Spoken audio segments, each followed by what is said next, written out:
दिशा सालियान मामले में आर भारत पर बड़ा खुलासा हुआ है। सुशांत दिशा केस में ये खुलासा दुनिया को हिला देने वाला है।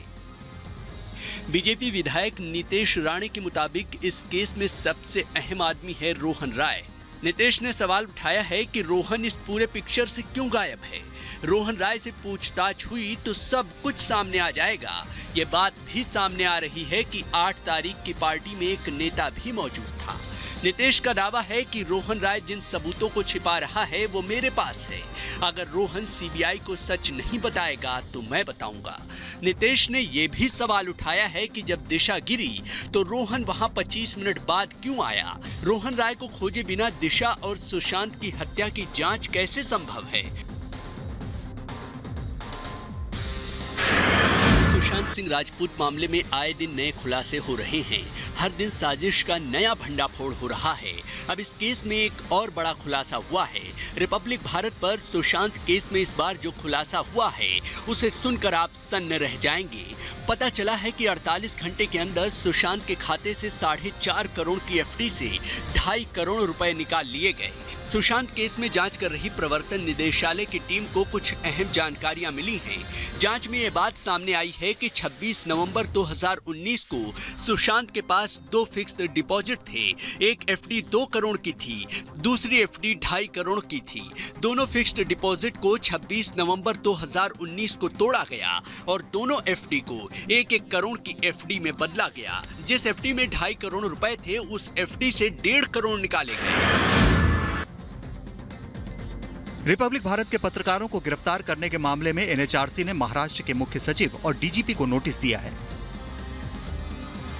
इस मामले में महाराष्ट्र सरकार को दोहरा झटका लगा है क्योंकि इससे पहले कोर्ट से इन पत्रकारों को जमानत भी मिल गई थी। 6 दिन जेल में रहने के बाद कल रात रिपोर्टर अनुज समेत 3 लोग जेल से छूटे। कोर्ट ने जमानत देने के साथ ही रिपब्लिक के इन पत्रकारों को कहीं भी आने जाने पर रोक नहीं लगाई है। सच की लड़ाई लड़ रही आर भारत की आवाज दबाने की साजिश में उद्धव सरकार के इशारे पर पत्रकारों को गिरफ्तार किया गया था, लेकिन रिपब्लिक उद्धव सरकार के आगे झुकी नहीं। रिपब्लिक भारत आपको हमेशा की तरह बेखौफ होकर सच दिखाता रहेगा।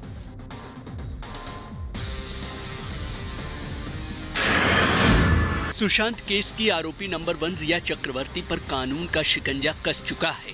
अपने गुनाहों की सजा काट रही रिया चक्रवर्ती को जेल में 7 दिन बीत चुके हैं।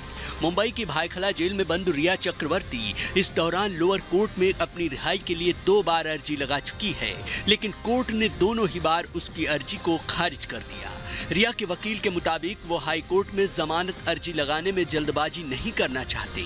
नारकोटिक्स कंट्रोल ब्यूरो यानी एनसीबी ने ड्रग्स मामले में रिया को गिरफ्तार किया था। खबर ये भी है कि प्रवर्तन निदेशालय रिया के खिलाफ नया केस दर्ज कर सकता है, यानी रिया को अभी जेल में ही रहना होगा। तो वहीं दूसरी तरफ सेशंस कोर्ट में रिया के भाई शौविक चक्रवर्ती की जमानत अर्जी भी खारिज हो चुकी है। ऑर्डर की कॉपी वकीलों को मिल गई है। उद्धव सरकार के साथ कंगना रनौत का ट्विटर वार लगातार जारी है। बेशक कंगना मुंबई से हिमाचल लौट आई हैं, लेकिन वो ट्विटर के जरिए लगातार महाराष्ट्र सरकार पर हमलावर हैं। कंगना ने अब उद्धव ठाकरे और आदित्य ठाकरे को लेकर ट्वीट किया है। कंगना रनौत ने उद्धव पर निशाना साधते हुए कहा है, मैंने जिन्हें एक्सपोज किया उनके साथ आदित्य ठाकरे घूमते हैं। कंगना ने अपने ट्वीट में लिखा, महाराष्ट्र के मुख्यमंत्री की दिक्कत ये है कि मैंने मूवी माफिया को एक्सपोज किया, सुशांत सिंह राजपूत के हत्यारों और उनके ड्रग्स रैकेट को एक्सपोज किया, जिनके साथ उनका बेटा आदित्य ठाकरे घूमता फिरता है। उनकी नजर में ये मेरा सबसे बड़ा अपराध है और अब वो मुझे फिक्स करना चाहते हैं। कंगना ने आगे कहा कि ठीक है, देखते हैं कि कौन किसको फिक्स करता है। 5 दिन मुंबई में उद्धव सरकार से लोहा लेने के बाद कंगना आखिरकार अपने घर मनाली पहुंच गई। कंगना के पूरे सफर के दौरान आर भारत भी उनके साथ रहा।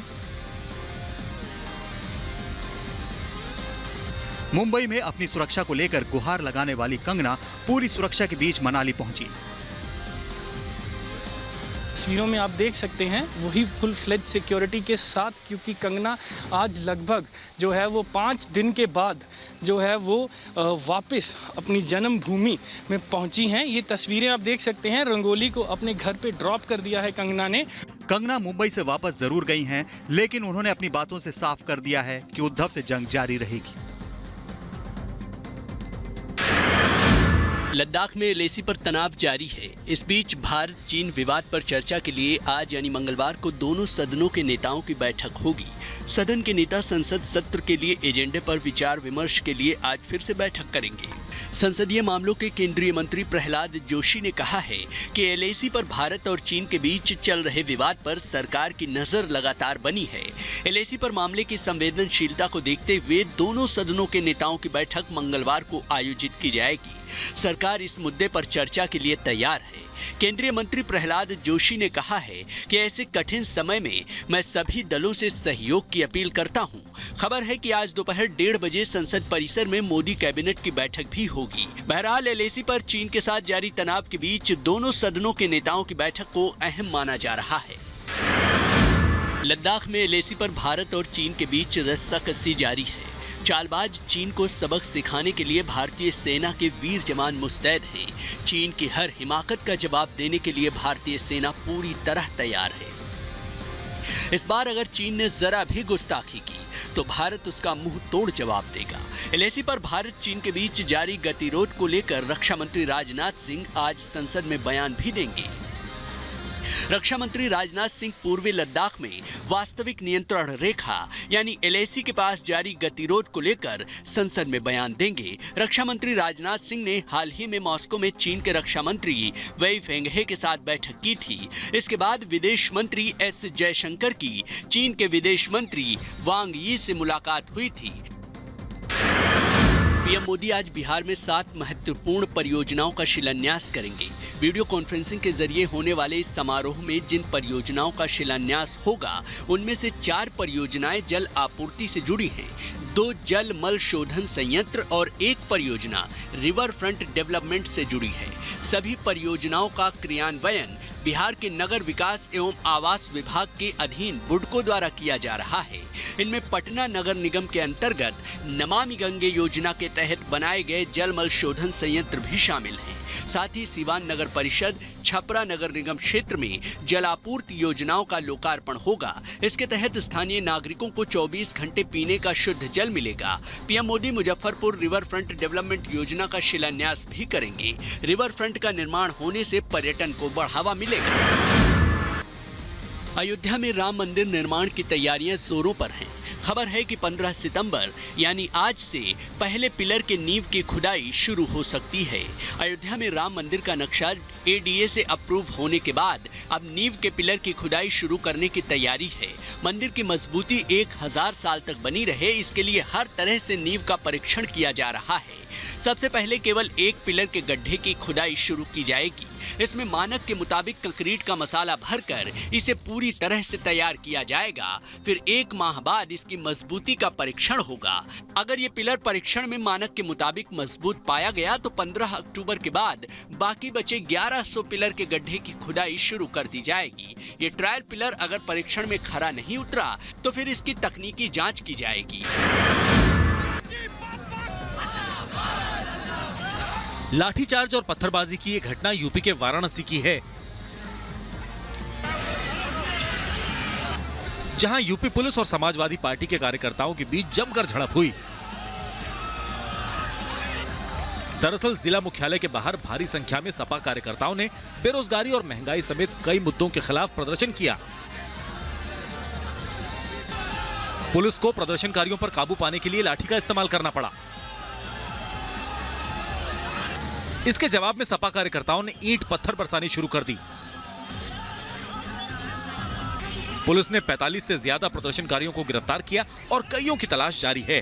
इस घटना के बाद इलाके में तनाव है। यूपी के नोएडा में 2 लोगों को गिरफ्तार किया गया है। इन पर आरोप है कि ये लोग हनी ट्रैप के जरिए यात्रियों से लूटपाट करते थे, उनसे मारपीट करते थे और पैसे छीनते थे। इन्हें नोएडा के सेक्टर 58 पुलिस ने गिरफ्तार किया है। ये बेहद शातिराना तरीके से लोगों को अपने जाल में फंसाते थे। इसके लिए सोशल मीडिया का भी प्रयोग करते थे। इस गाड़ी में दो तीन मेल्स होते हैं और एक फीमेल होती है। कोई सुनसान में अगर कोई व्यक्ति खड़ा है उसको अप्रोच करके पैसे लूट लिए जाते हैं। पुलिस ने इनके पास से एक कार भी बरामद की है। इसी कार से इन्होंने कई घटनाओं को अंजाम दिया है। पकड़े गए दोनों आरोपी सोनू पंजाबन गैंग के सक्रिय सदस्य बताए जा रहे हैं। इनके खिलाफ एनसीआर समेत आसपास के इलाकों में करीब 2 दर्जन मुकदमे दर्ज हैं। बताया जा रहा है कि इस गैंग में कुछ और लड़के और लड़कियां हैं जिनकी तलाश की जा रही है। मेरठ में पुलिस ने गैर कानूनी तरीके से चल रही आर्म्स फैक्ट्री को पकड़ा है। मेरठ के हुमायूं नगर में पुलिस ने छापा मारकर 2 लोगों को गिरफ्तार किया और भारी मात्रा में हथियार भी बरामद किए। पकड़े गए बदमाश की तलाश दिल्ली पुलिस को भी थी। देखिए, मेरठ पुलिस की एक बड़ी सफलता है। पिछले दिनों भी जो जनपद में अभियान चलाया गया था उसमें भारी मात्रा में बहुत बड़ी संख्या में अवैध हथियार पकड़े गए थे। उसी के क्रम में लगातार मेरठ पुलिस उस पर काम कर रही थी और इसमें लिसाड़ी गेट थाना क्षेत्र में 2 अभियुक्तों को गिरफ्तार किया गया है। 70 से अधिक वेपन इनसे बरामद किए गए हैं और इसके साथ ही बहुत सारे इक्विपमेंट और भी बरामद हुए हैं। इसमें एक चीज़ ये भी निकल कर आया है कि इसमें पकड़े जाने वालों में एक मुख्य अभियुक्त समीर है। रेड के बाद मेरठ के एसएसपी अजय साहनी ने पत्रकारों को विस्तार से इस रेड के बारे में बताया। नवरात्रि के मौके पर गुजरात में गरबा बहुत धूमधाम से आयोजित होता है, लेकिन कोरोना का असर इस बार गरबा पर भी देखने को मिल सकता है। गरबा आयोजन करने वाले ऑर्गेनाइजर कोरोना के संक्रमण को देखते हुए गरबा आयोजन करने से इनकार कर रहे हैं। बड़ोदरा में हजारों युवाओं के गरबा खेलने के अरमान पर पानी फिरता दिख रहा है। तो ये पेंडेमिक सिचुएशन में 40,000 50,000 का मास इकट्ठा गरबा करने के लिए खड़ा करना, वो मतलब एक बहुत ही बड़ी गलती होगी। गरबा आयोजन में एक ही पंडाल के सैकड़ों लोग जुटते हैं, इसलिए सुरक्षा के मद्देनजर यह फैसला लिया जा रहा है। हालांकि इससे लोगों में काफी निराशा है।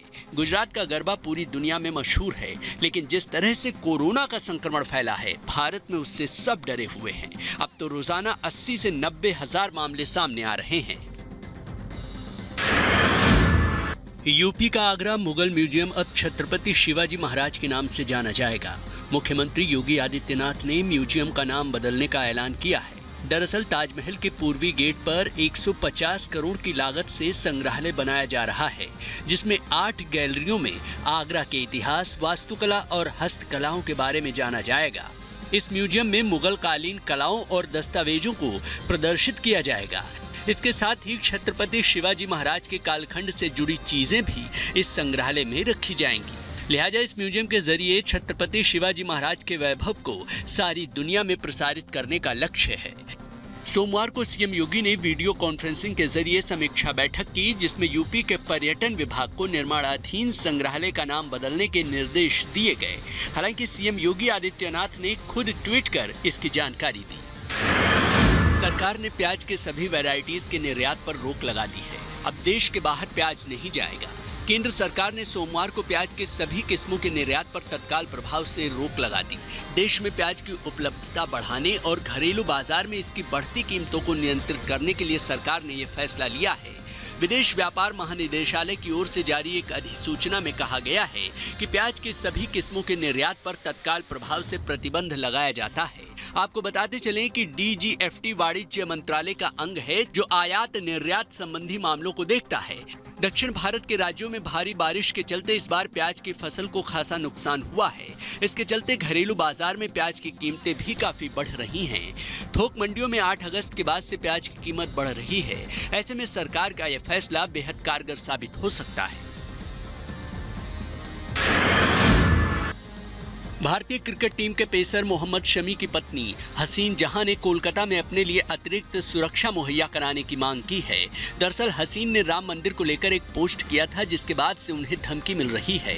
हसीन जहां ने कलकत्ता हाईकोर्ट में एक याचिका दाखिल कर अपनी बेटी और खुद के लिए सुरक्षा मांगी है। हसीन ने कथित तौर पर आरोप लगाए हैं कि 9 अगस्त को उन्होंने पुलिस में जो शिकायत दर्ज कराई थी उस पर अभी तक पुलिस ने कोई कार्रवाई नहीं की है। आपको बता दें कि हसीन जहां ने राम मंदिर निर्माण को लेकर सोशल मीडिया पर एक पोस्ट शेयर की थी, जिसके बाद से उन्हें कुछ यूजर्स ने धमकी दी। हसीन जहां ने यह भी आरोप लगाए कि उस पोस्ट के बाद से उन्हें धमकाया जा रहा है, जिसके बाद उन्होंने इसकी शिकायत कोलकाता पुलिस में दर्ज कराई थी। कलकत्ता हाई कोर्ट में अगले सप्ताह इस केस की सुनवाई हो सकती है।